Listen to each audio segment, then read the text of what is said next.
오늘은 음악 청취와 관련된 산업 얘기를 하려고 하는데요. 우리는 평균적으로 하루에 2시간 정도 음악을 듣는다고 하고, 음악을 청취하는 방식은 80%가 스트리밍 형태로 듣는다고 합니다. 하지만 이들 음원 소비의 80% 이상은 무료로 청취하는 것이라고 하더군요. 반면에 매일 12만 개의 곡이 스트리밍 사이트에 새로 올라온다고 하니까 대부분의 뮤지션은 밥 먹고 살기가 정말 어려울 것 같습니다. 음원 스트리밍 서비스를 이용하는 회사 중에 세계에서 가장 큰 기업이 스포티파이인데요. 국내 시장에서 서비스를 시작한 지가 얼마 되지 않았기 때문에 이 기업을 잘 모르실 수도 있습니다. 우리나라의 멜론이나 지니와 비슷한 사업을 하는 글로벌 기업이라고 생각하시면 됩니다. 스포티파이는 설립된 지 18년밖에 되지 않았지만 기업 가치가 우리 돈으로 무려 130조 원 정도로 성장했고요.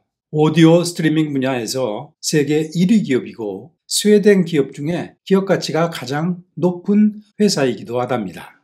영상 콘텐츠 분야에 넷플릭스가 있다면 오디오 콘텐츠에는 스포티파이가 있다는 말이 있답니다. 2024년 말 전 세계에서 6억 4천만 명 이상의 월간 활성 사용자를 보유하고 있고요. 이 중에 40%, 약 2억 5천만 명 정도가 매일 구독료를 지불하고 있다고 합니다. 회원에 가입하면 1억 곡 이상의 노래와 600만 개 이상의 팟캐스트 타이틀을 무한정 들을 수 있답니다. 자, 그럼 유럽 인터넷 기업의 자존심, 스포티파이의 비하인드 머니 시작하겠습니다.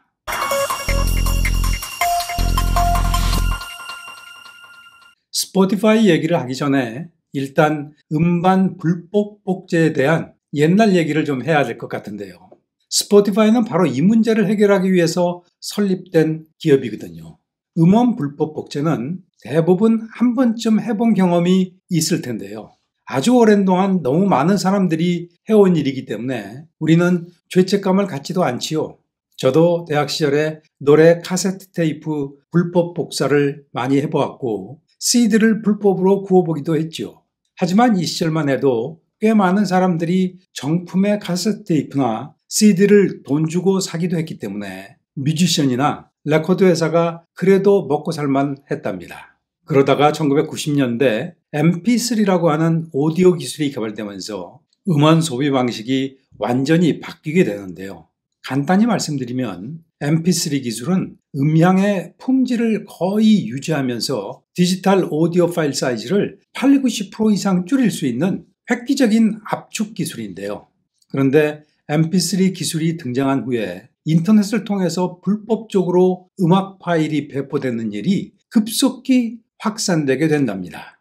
사람들의 도덕성이 갑자기 타락한 것은 절대 아니고요. MP3 기술 덕택에 불법을 저지르는 편리성이 향상되었기 때문에 생긴 현상이지요. 컴퓨터로 MP3 음원 파일을 복사하는 작업은 카세트 테이프나 CD를 복사하는 것과는 비교도 되지 않을 정도로 빠르고 편리하게 할 수 있게 된 것이죠. 그리고 여기에 기름을 부은 사건이 있었는데요. 냅스터와 같은 P2P 음악 공유 서비스가 그것인데요. 한마디로 냅스터는 MP3 음악 파일을 불법적으로 복제하는 일을 한층 편리하게 만든 것인데요.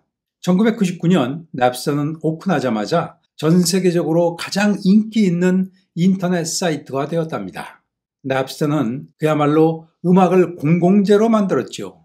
전성기 시절에 냅스터는 약 8천만 명의 등록 사용자가 있었다고 하고요. 냅스터 때문에 대학 기숙사의 인터넷 네트워크는 과부하가 자주 걸렸다고 합니다. 냅스터가 대학의 외부 네트워크 트래픽의 반 이상을 차지하는 문제도 있었고, 대학이 저작권 위반을 촉진한다는 오명을 쓰는 것이 두려운 나머지 많은 대학들은 냅스터 사용을 원천적으로 차단하기도 했답니다. 냅스터 때문에 가장 큰 피해를 본 사람이 레코드 회사였는데요. 레코드 회사는 당시 음악 산업에서 가장 많은 돈을 챙기고 있던 주체였으니까요. 생존의 위협을 느낀 레코드 회사들은 결국 냅스터에게 여러 차례 소송을 제기했고요. 이들은 냅스터 때문에 아티스트의 창작 활동이 곧 사라지게 될 것이라는 여론을 형성하는 데 성공하지요. 결국 냅스는 영업을 강제 중단하게 되었고 2002년 파산하게 된답니다. 하지만 냅스터가 파산한 후에도 전 세계 여기저기서 다양한 음악 파일 공유 사이트가 출현하면서 불법 파일 공유를 근절하는데 어려움을 겪었는데요. 음반업계는 음악 파일 공유에 참여한 수천 명의 개인들에 대해서까지 법적 조치를 취하겠다고 위협하는데요. 하지만 이런 극단적 조치는 음악산업, 특히 레코드 회사에 대한 부정적 여론이 형성되기도 한답니다. 소비자들은 불법 다운로드의 근절은 레코드 회사에게만 이익이 되는 조치라고 맞대응했지요. 불법 다운로드로 가난한 뮤지션이 피해를 입는 것은 원치 않았지만 거대 레코드 회사가 이익을 조금 더 챙기려고 불법 다운로드를 제지하는 것에는 동의할 수 없다는 말이죠. 불법 다운로드 논쟁으로 음반 산업 전체가 몇 년의 고통을 겪고 있을 때 공존의 길을 제시한 기업들이 등장하기 시작했는데요. 2003년 스티브 잡스는 아이튠스 스토어를 오픈하면서 유료로 음악 디지털 파일을 다운로드할 수 있는 사업을 시작하지요. 아이파드라고 하는 애플 특유의 독특한 디자인의 하드웨어, 그리고 아이튠스 스토어라고 하는 편리한 소프트웨어 덕택에 일부 고객들은 돈을 내고 음악 디지털 파일을 구매하는 행위를 수용하기 시작한 점이 바로 애플의 기여라고 할 수 있을 겁니다.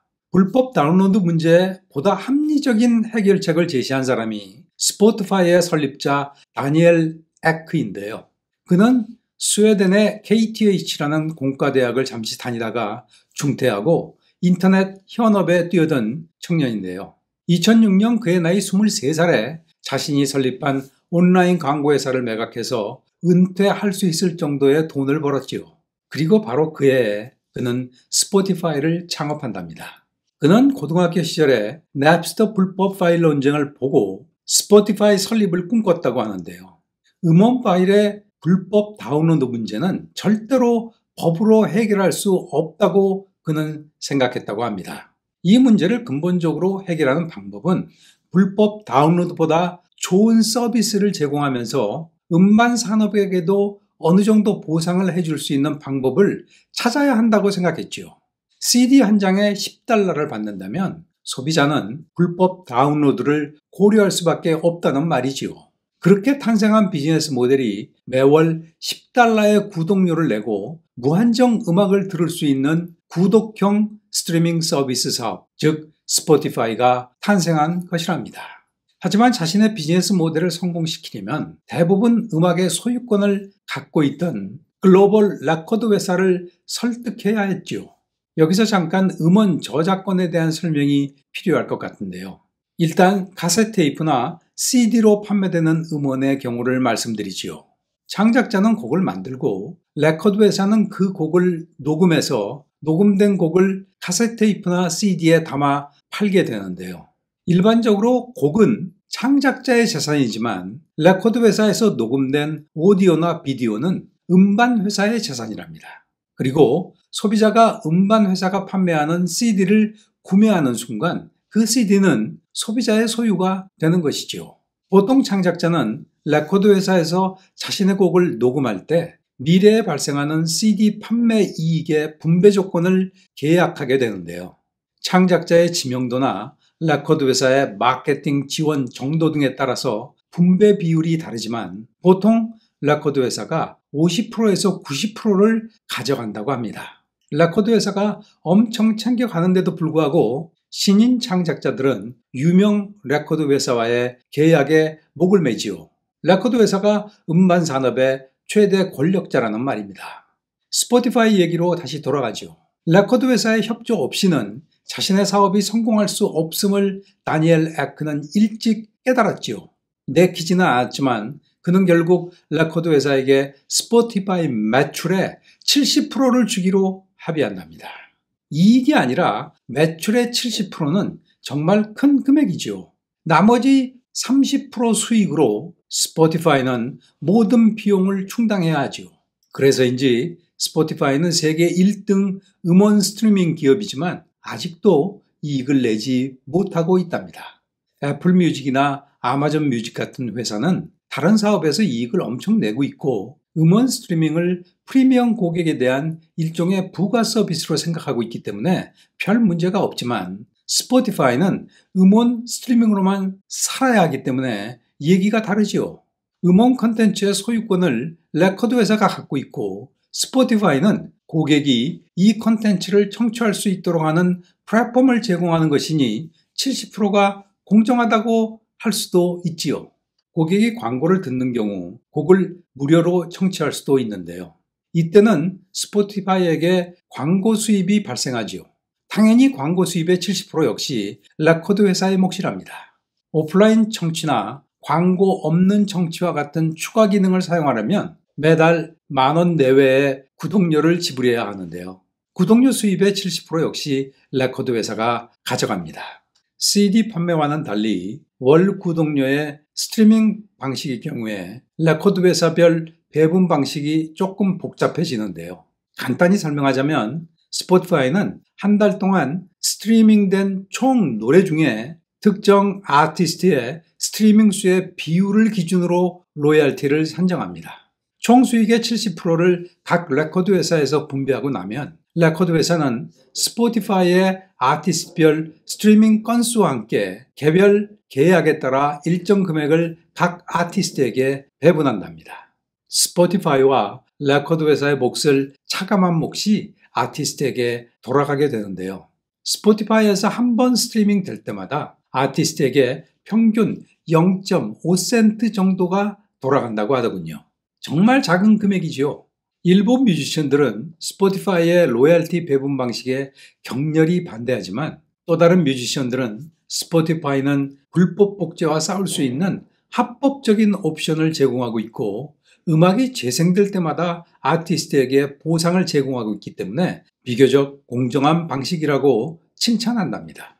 문제가 있다면 스포티파이의 문제가 아니라 레코드 회사와 아티스트 간 계약이 문제라고 말하는 사람도 있고요. 자, 이제 마무리할 시간이 됐는데요. 창작자, 레코드 회사, 스트리밍 회사, 그리고 소비자 모두를 만족시킬 수 있는 음원 유통 방식은 당연히 존재하지 않을 것입니다. 하지만 스트리밍을 선도하고 있는 스포티파이가 이들 모두에게 어느 정도 혜택을 줄 수 있는 비즈니스 모델을 제시한 것에 저는 찬사를 보낸답니다. 문제는 이 험난한 시장에서 스포티파이가 계속 살아남을 수 있을지 한편으로 의구심이 들기도 하는데요. 나만의 것을 갖지 않고 레코드 회사 소유의 음원 콘텐츠와 청취자의 중개자 역할만 해서 세계적인 기업이 되기는 쉽지 않다고 저는 생각하거든요.